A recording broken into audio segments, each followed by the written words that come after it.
it's too much pressure. It's like saying I have to train like a bodybuilder the first session I ever have at the gym. It's just not possible. So what I would say is like, you got to break it down into steps. And the steps for me are like, literally open your phone, create something today and post it, right? It could be awful. It could be terrible. It could get one like, and it might be your mom that liked it. You know, it doesn't matter. The point is you posted something today, right? Then tomorrow you're like, okay, how do I just do something better than my first day? Once you post enough content, your brain unconsciously starts to ideate. It's a weird experience going from I hate doing this to I have to express myself.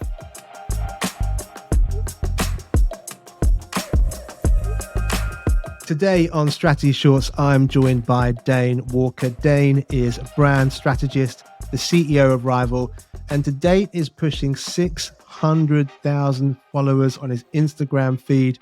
Dain, so great to have you on the show. Go ahead and introduce yourself. Thanks, man. Appreciate you having me. And yeah, almost 600. So we'll keep on pushing. We'll be there soon enough. And yeah, the algorithm's a roller coaster, man. Just gotta keep going. Now, talk to me about Rivyl, because Rivyl has exploded in recent years. You guys are doing some awesome work with some of the biggest brands in the world. How did Rivyl come to be? Give us a bit of the backstory to that mission. Yeah, I think there's so many points of entry. I could enter this conversation from a lot of different places. So I'll try to like paraphrase, I guess, from the beginning. So my background is in retail and sales, and I had a lot of interaction with like customer experience and face-to-face kind of situations when I was growing up in my teenage years and into my early adulthood. But I found myself, whenever I was in a job, I was kind of like, my brain would just be constantly trying to think about how do I improve the branding. I didn't know what it was at the time, but I was like, how do I improve the customer's experience? How do I show off? How do we create content? How do I do videography? How do I build a website? How do I do photography? Like my brain was constantly like, how do I make this company I work for more beautiful, more appealing?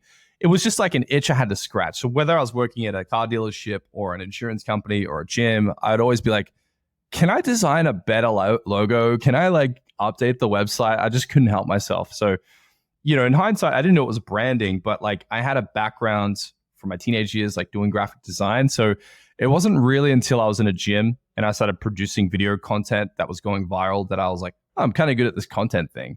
Then me and a couple of friends tried to launch a podcast, kind of went nowhere. But like I was always trying to scratch that, content creation, branding itch. And it wasn't until I was at a Gary Vee event in Brisbane, that, I realized I was like, I'm going to start a business like right now. Like Gary got on stage after a whole day of people speaking. Everyone was selling their boot camps and their courses and their programs. And I felt broke because I was in debt and I hated my job and I was just like looking for something else to do. And I knew I wanted to start a business. I just had the presupposition that I had to, pay off my debt before I could do that. Anyways, Gary's on stage and he's like, you don't need books, courses, boot camps. He's like, you don't need all this crap. You just need to like literally today make a decision to start a business. And I was like, okay. So like on my drive home, my brain was going crazy and I was just like turning to my fiance and I just said to her like, I'm going to start an agency today. And she's like, okay, cool. Like got home, downloaded the software, started blatantly like belligerent my friends and anyone I knew. I was like, do you need a logo? Do you need a flyer? Do you need a website? Like just harassing people. And to my delight, no one was really interested for like the first week. But people started to get back to the messages I sent the first day and people were like, yeah, I need a logo. And, it wasn't like immediate. It kind of like took a while for people to reply to me and all the rest of it. But people started to reach out to me and say like, I need a logo, I need a flyer, I need this, I need that. And, $50 jobs turned into $500 jobs and they turned into $5,000 jobs. And before you know it, it was like 90 days into doing this. I'd quit my job, a few weeks into it. And by the end of it, I had so much money in my PayPal. It was more than what I was getting paid annually for my job. But funny enough, PayPal wouldn't release the money because they thought I was scamming people. I was making so much money, PayPal thought I was a scam. And that was kind of the birth of the agency. I was just getting so busy by the 90th day that I realized I need to start hiring people. And for the last 4 years, I've been hiring people. But yeah, now Rivyl is one of Australia's fastest growing branding agencies. We have 27 people that work here in Sydney with us. We work with brands all across the world. We've worked with Culture Kings and did their branding. There's another big national brand here in Australia called Nutrition Warehouse. We've done pitches to like some of the world's largest brands, like Coca-Cola, Citibank. And, when you try to get into that world, it's a different kettle of fish. But those pitches can take a year, 2 years sometimes to land.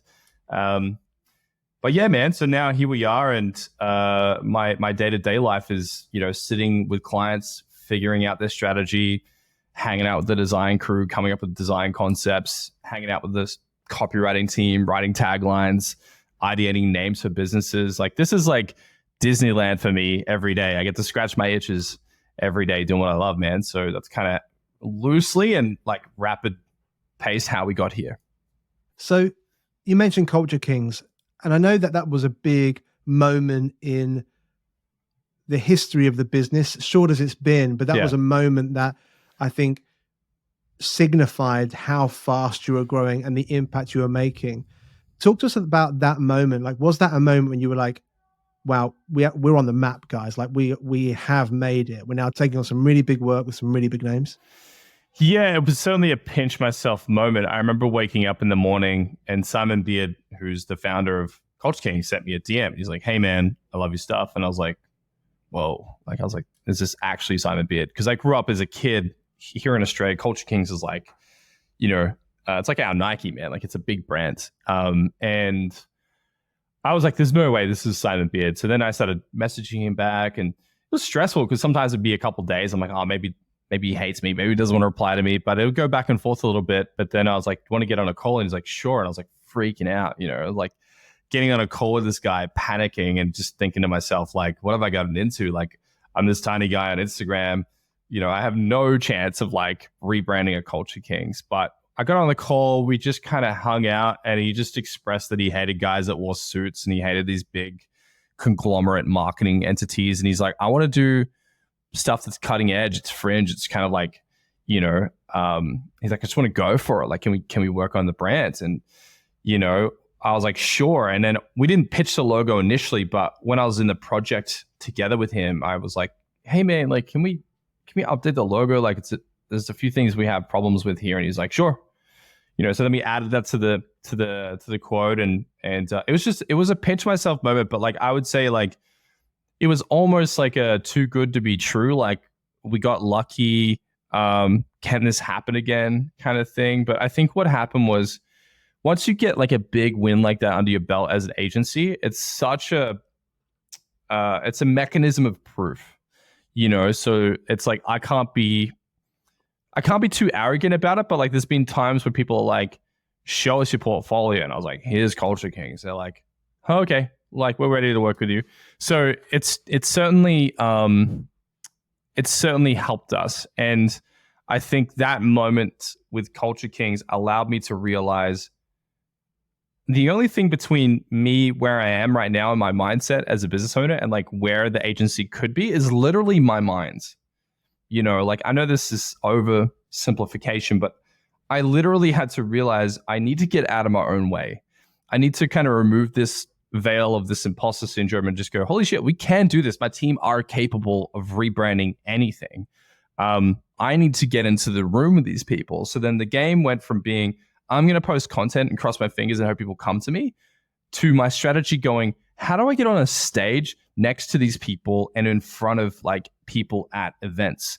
That was the game changer for our business. The moment we got on stages and the moment we got in front of audiences, dude, we had a line at the door for like big companies, big entities, because we realized that, you can kind of go fishing on Instagram, but if you want to go whale hunting, man, you have to go to these events. That's why Gary Vee's on stage. That's why Hormoz is on stage. That's why like these characters are nonstop doing keynotes, is because that's where the money is as an agency owner.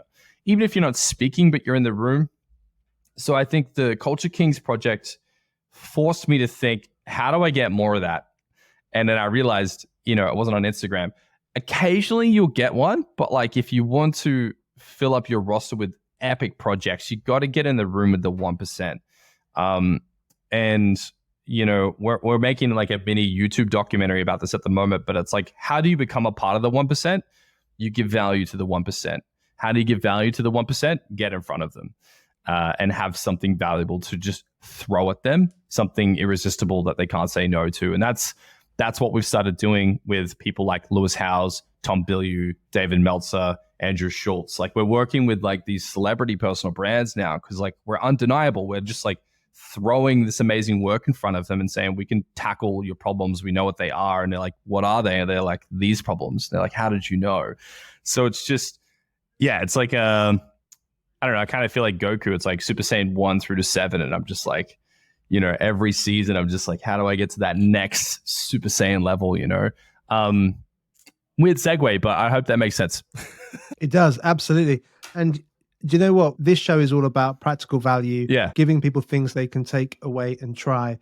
But you've already dropped a couple of really important things there. One is getting out of your own way. Imposter syndrome is real. We all experience it. And there's loads of founders and startup owners who are going to be listening to this episode who are going to have those same blockers. And they're going to be thinking, well, I couldn't do that. I couldn't speak to that person. But the truth is, you're probably getting your own way. And I think the other thing there that is super valuable is if you want to sell to the 1%, want to engage those 1%, those brands and marketers and strategists that you really, really admire, you've got to find a way to get in front of them. Be in the same room as them. If you can't be in the same room as them, be brave, get out of your own way and send them that pitch deck or send them something that is going to hopefully engage them.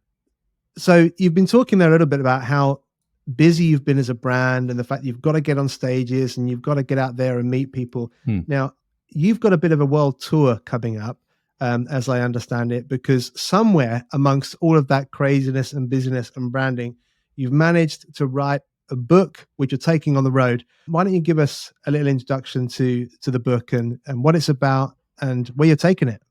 Yeah, okay, cool. Let's do a little selfish plug here. So the book's called The 90-Day Brand Plan. This actually isn't a physical copy. This is another book because it's still in production. So it's online and available. You can pre-order it. But what the publishers usually like to do is see like how many orders come in so they can be like, hey, do we need to print 10,000 or 100,000 copies? You know what I mean? So we just did a little mock-up, but it's called The 90-Day Brand Plan.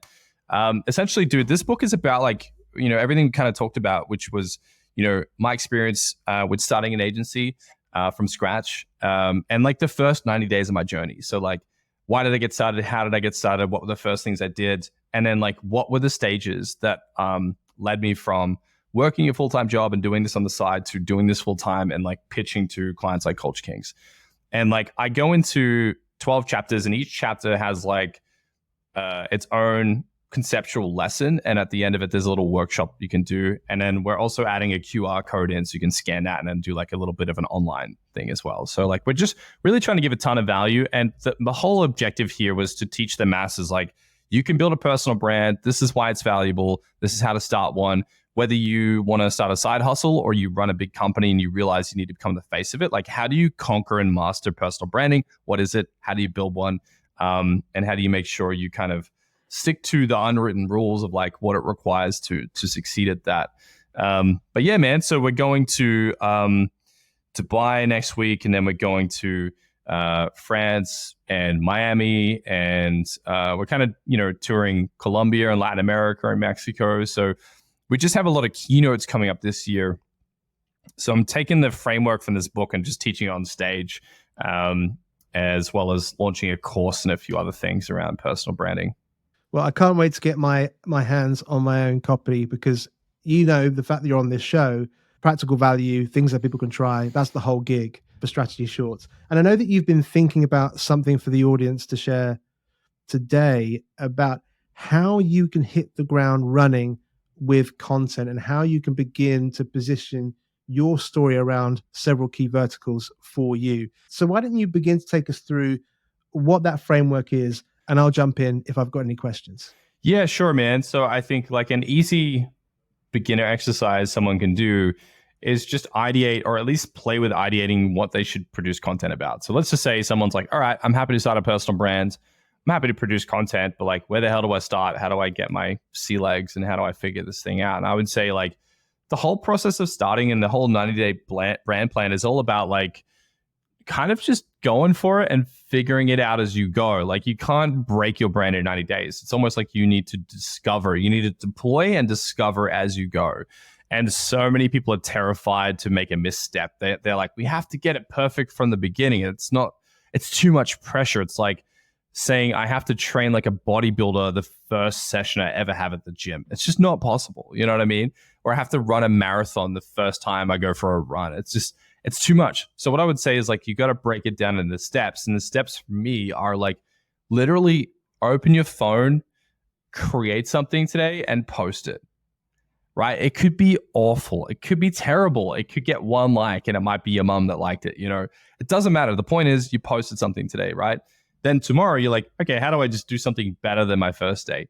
And it's to stack this momentum. It's like, you know, once you go to the gym enough times, you start to crave it. Once you post enough content, your brain unconsciously starts to ideate. So if you're like, I don't know how to ideate content, well, of course you don't, because you've never used that muscle before. You've never used your brain to try to produce content. It's a weird concept. So like if you produce content for 90 days, usually by like day 60, you're like craving to sit down and produce content. It's a weird experience going from I hate doing this to I have to express myself. So a weird exercise we do to help people get started on this is a simple one. And it's this. It's rather than trying to be clever, just be clear, right? Let's just start by being clear. And to be clear, you have to be known for like one thing. So for me, it's like Dain's known as the branding guy, right? At least if people get off this podcast and remember that, I've succeeded. If they get off the podcast and they're like, what was that all about? Like, I've failed. You know what I mean? So it's important that we're very clear about who we are, why we exist, and what we do. Now, to be clear, we break down content creation and what I like to call the 5 themes. So imagine your social media page and nobody cares. And you light a little campfire, right? You're like, okay, I'm going to create a little campfire in the wilderness, and I hope I'm going to attract a tribe to come and like commune with me on my content. Well, you have to put logs on the fire every day to keep that fire burning. So every day you just put one log on the fire, right? And it might fizzle, it might fail, it might not do well. But the point is, if you break it into 5 themes, you're just rotating your logs, right? So in my case, I would say, you know, day 1, it's like, I'm going to post a piece of content about brand strategy. Day 2, I'm going to post a piece of content about graphic design. Day 3, I'm going to post content about copywriting and messaging. Right, you get the picture. Day 4, it might be websites. Day 5, it might be like experiential brand design. Whatever the themes are. So my 5 key themes are all brand related. And then let's just imagine that there's 30 days in a month, as there is. You post each theme 6 times, right? So if you have 5 themes and you rotate through them, you test different themes. And this is the point. If you do that for a month, if you start the month with 5 themes and you test them, by the end of the month, you've posted each theme 6 times. Then you go back and look at the data and you're like, which themes perform best? You're like, man, whenever I talk about brand strategy, people love it. Whenever I talk about, let's just say experiential design with brands, it's maybe too complicated and too hard for people to grasp, so that content doesn't perform as well. And then it's like, okay, well, let's drop that theme and replace it. So every month you drop and replace themes until you're like, every theme hits. And every theme kind of builds this conceptual identity of myself. So for the sake of today's episode, like if you were to give me what might be your 5 themes, I'll show you how to turn that into content if you happen to know what they are. Yeah, so I've got 5 themes, and actually, for all the listeners and viewers at home, this is the second time that Dain and I have been talking about this. So he gave me a little bit of homework to consider. And it's funny, really, because we're talking about this first 90 days in business. And I guess for me and for Anthem, that's kind of where I'm at. I'm in that period of time. And so I've spent a bit of time thinking about what are the things that I want to be known for, what I want Anthem to be known for. And for me, it's all about cultural branding. So you've got brand strategy, you've got marketing, you've got tactics, you've got being at the coalface. And I want to be at a level where I'm informing what happens at that level. I want to be working with brands to think through their vision, their mission, their values, And then taking it a step further, thinking about how that shows up in content in different social channels. So as a headline, cultural branding is kind of my main focus area. Yeah. So if you would say, okay, cultural branding is the first theme, right? Now, this is the important part. It might not work. It may crush. We don't know. And the point of this is you have to be willing to kind of like run into the wilderness and just figure it out as you go, right? It's like rain, hail, or shine. Let's just see what happens. And this is a very important part of the exercise, is to not attach to a theme. It's just to deploy it and see what happens. Like watch the market's reaction, because it might be, a simple lesson of, like, I've tried themes in the past where it's too complicated and people just don't get it, because on social media, you have to keep everything to like a 5th grade level. That's why Mr. Beast is so successful, is because everything's really simple. And branding is a tough thing to make simple. But let's imagine that cultural branding is not item number 1. What are the other 4 themes that you have? So number 2, a big thing for me is going to be workshop facilitation and collaborative practice. So collaboration really is the headline there. So let's say collaborative practice. Yeah. Cool. And then 3? Number 3, really want to be talking about, this is something that I want to be talking about, is high EQ brands. So brands with high emotional intelligence and how that shows up in their self-awareness, how they regulate themselves, empathy in their marketing, things like that. All right, cool. 4? 4 is going to be all about the strategic quick win. So what we're doing right now, Strategy Shorts, is all about value, practical stuff that people can try. And I do want to be known for that. Cool. And number 5? Number 5, I think there's a couple of different options here. One is kind of all of the above, but for startup founders, scale-ups, people who are trying to make it in the world. So not necessarily going after big brands or trying to connect with big brands, but working at the ground level with founders and startups. But the other side of it, I think, is to do with high-level leaders. So leaders who see their role as more of a calling and not just a job. People who are actually trying to get something done in the world that they're passionate about. Cool. The only thing I would say is the 4 and 5 feel a little unclear, a little ambiguous. So when you say to me cultural branding, I'm like, I click with that. Collaborative practice facilitation, get it. High EQ brands, get it. Strategic quick wins, too many things could be possibly within that. If you had to flip the last 2 into topics, do you have, and we need to get very specific. It needs to be very simple. I'm going to talk about websites. I'm going to talk about graphic design. Like, let's just keep it very rudimentary, at least for the sake of this exercise. Let's go with the last one then. And I think it's leadership. Leadership and perhaps leadership styles. Leadership styles. Okay, that makes sense. Now, the reason I'm picking on you here is this is what we do in brand workshops, because we got to get simple. And I think sometimes we try to get too clever, and simplicity wins. And you'll see why when we do this exercise together. Okay, so if you had to pick out of these 5, your favorite: cultural branding, collaborative practice, high EQ brands, leadership styles, or like strategic quick wins, like which one would you pick? Cultural branding, I think, is the one that's the most mission critical for me. Okay. So what you want to do is you want to grab a piece of paper. This is where I find it's the best way to do it. And you just, in the middle of the page, and if you're listening to this, like, just write down like whatever your thing is, right? So I'm just going to write down cultural branding. The point of the theme is, like, it doesn't matter if whatever it is, like, just try this exercise and you'll realize, oh, this is super easy. I can change this at any point. And I really want to stress this point.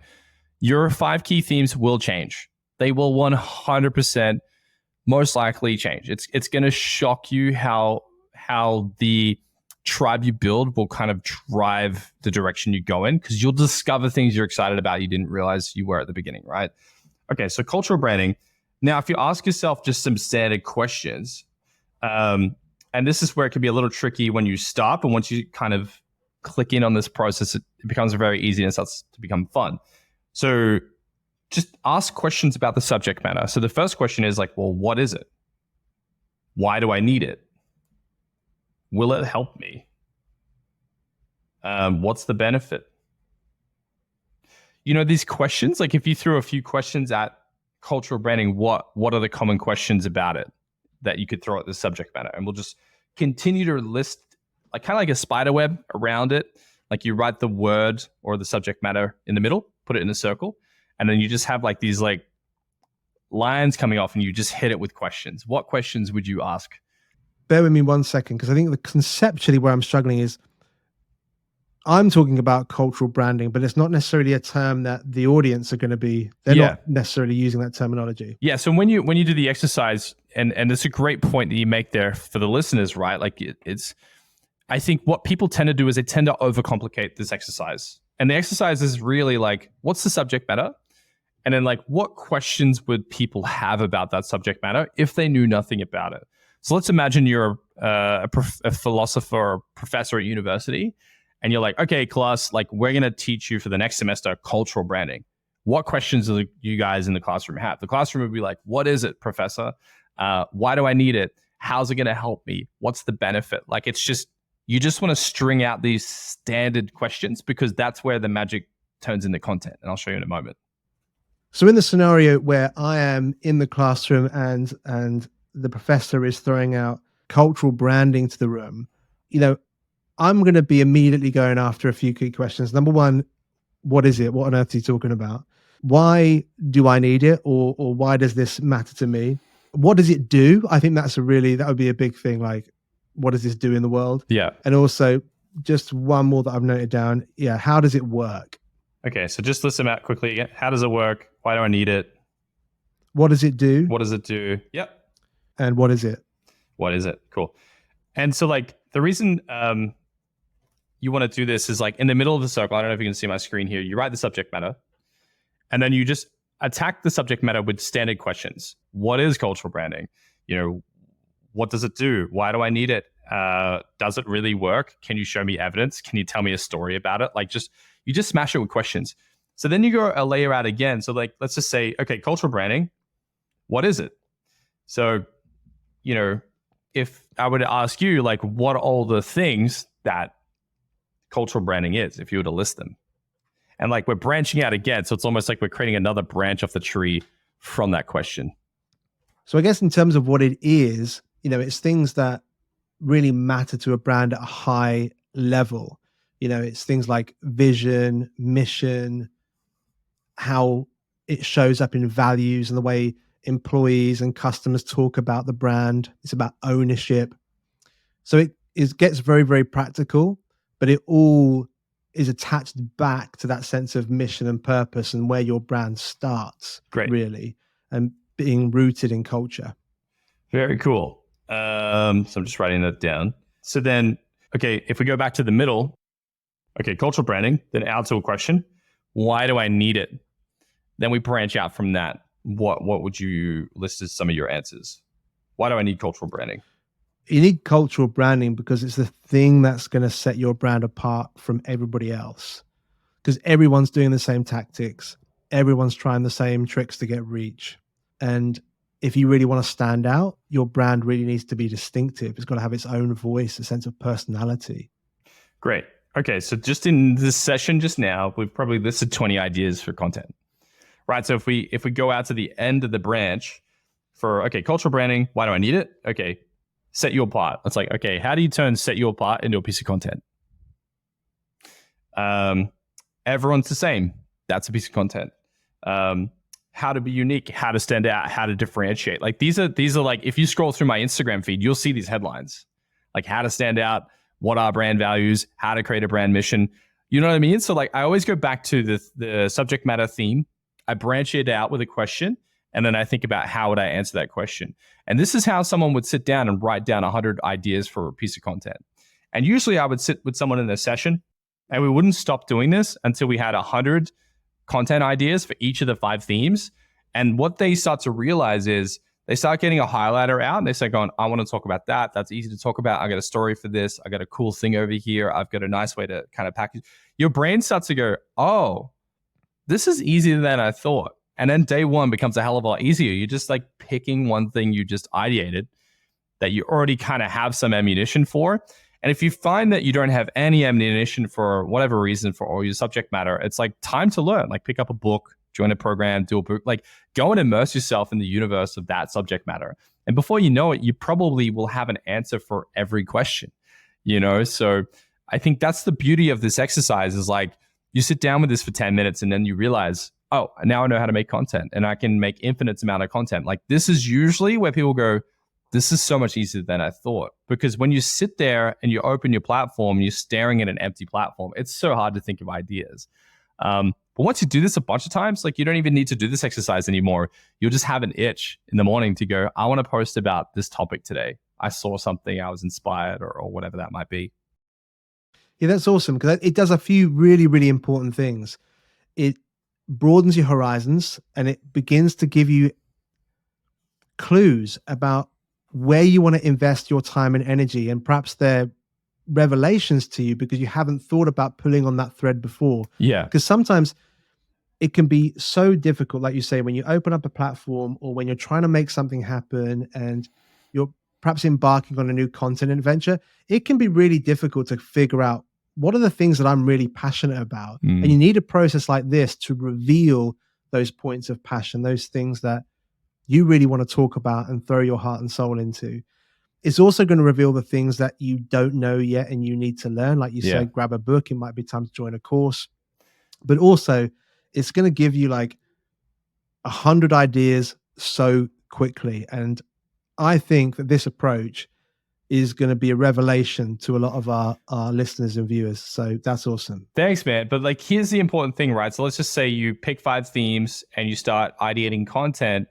You definitely want to deploy each theme evenly and try to literally test them against each other, because you'll see like double the amount of likes for one theme, but then double the amount of comments for another.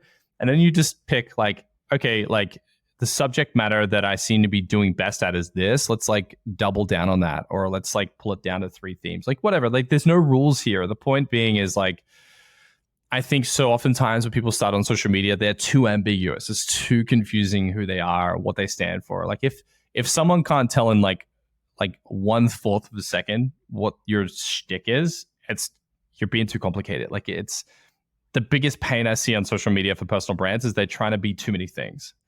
It kind of sucks to pick one thing, but you'll be more memorable and you'll get more momentum doing that at the beginning, at least. And then one day you can be a Joe Rogan, where you can be like a commentator, comedian, podcast host, like archer extraordinaire, you know, like, but I think at the beginning we just have to play the simple game.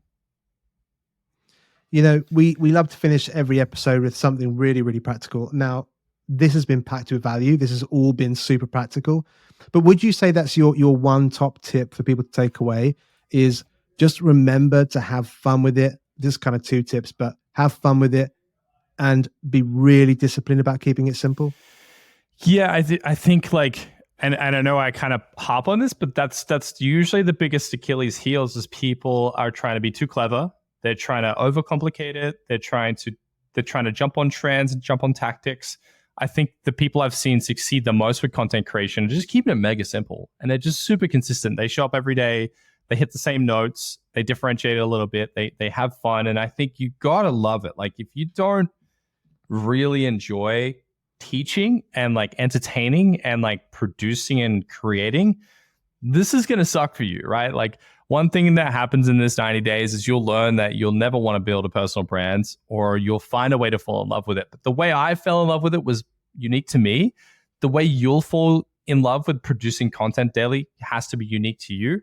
And you don't have to produce content every day forever. It's just like almost like a challenge. Like, can I do it for 90 days consistently? And it's almost like, can I build that muscle so that then that way, you know, I might pull it back to 3 or 4 days a week. Like, within that 90 days, what happens is you're compressing energy.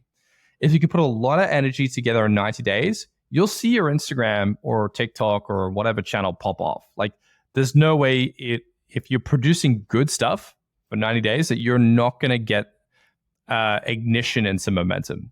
I've yet to see someone fail at this yet, because 95% of people that start this challenge don't complete it. They get to like day 10 and they're like, I don't have 1,000 followers yet, and they just give up. I think it's just, you got to give it 90 days. You got to give it a solid runway to have success.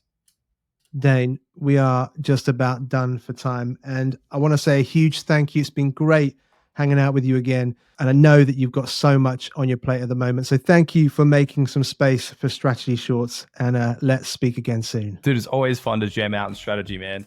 And now you've experienced it. It's why we use the tiger as our logo, because we're not always friendly. We got to get our claws in and rip this stuff apart, man. So I hope you enjoyed it. And yeah, dude, heaps of fun. Thanks for having me on.